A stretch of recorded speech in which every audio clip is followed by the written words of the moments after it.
Indeed, that's correct, David. And maybe coming on to Seuvin, he is speaking to us in his personal capacity. But I must tell you, he's a proud South African who is also a global citizen of the world. And Seuvin, perhaps we can get into the panel discussion that you managed to moderate yesterday. You had the privilege of moderating a panel discussion on new models for developmental finance. Walk us through that. How did that come about, and what are the key findings that came out of the discussion?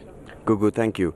I'm attending as a young global leader this year, and part of our role is also to participate across the forum. So this panel on new models for development finance is actually a theme running through the entire forum. I kicked off that theme on day one, just exploring the new ways in which finance across the world, particularly in economic development, is evolving.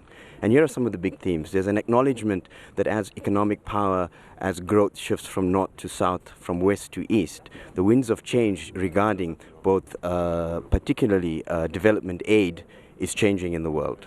Just to give you some statistics, foreign direct investment, and depending on your source, the numbers can vary a bit. But one of the numbers touted here is that DFI into emerging markets, development, direct foreign investment, is around 620 billion.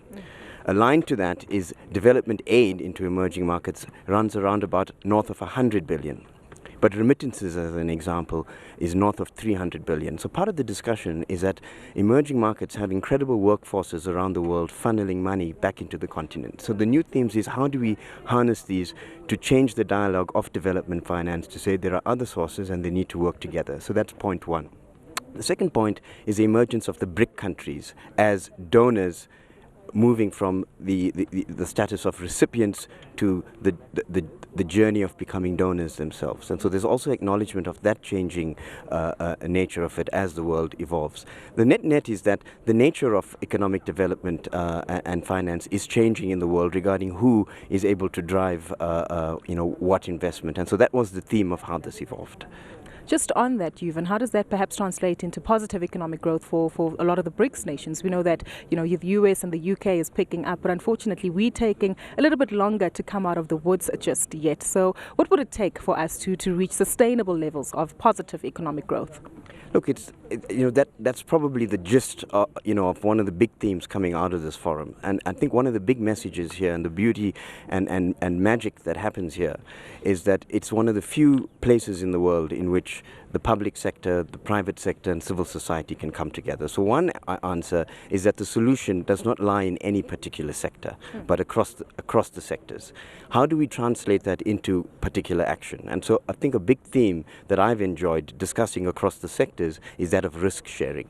How can the different industries, different sectors come together and share risk? And so on the DFI side, it's really their role as possible equity investors. For financial services institution, it's about partnering across the board. And for civil society, it's their role at this forum, and there's great presence from civil society to keep the dialogue going and reminding people it's really about impacting lives on the ground at the end of the day. So impact investing is very much a part of that dialogue and has emerged as a theme.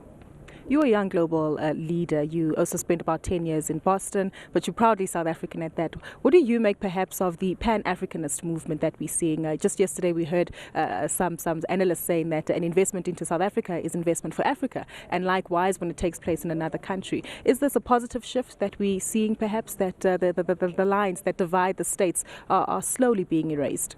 Look, one of the big messages, and it's great, we attended a breakfast in which members of the cabinet as well as business leaders got together from South Africa and Africa, is the Pan-African view that it's not about a particular region, but it is about Africa Inc. and also South Africa Inc. in that perspective. The message coming out of certainly the dialogues I have been in is that South Africa remains a very important player, not just as a stepping stone, but as an active player in playing a role to shape and support the dialogue. Impact investing in particular is particularly important. I want to focus on that. And there's a fantastic definition in Davos regarding what this means. It's intentional, impactful, and investment that can be measured for folks on the ground.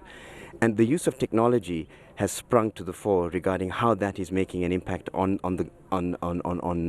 entrepreneurs' lives. Africa is coming through as an example in which the leapfrogging of mobile technology, empowering our entrepreneurs to really get into the development of apps, be it in Kenya, be it in South Africa, to really participate in that. So payment systems, again within the theme of development finance, like M-Pesa, Africa is being seen to as an example for the rest of the world to learn from and take. And it's really fantastic to see us as being a part of that dialogue.